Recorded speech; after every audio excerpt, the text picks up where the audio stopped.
You ask Tiger to solve.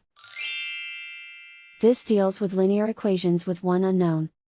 The final result is a equals 7. Let's solve it step by step. Group all constants on the right side of the equation. Add 7 to both sides. Simplify the arithmetic.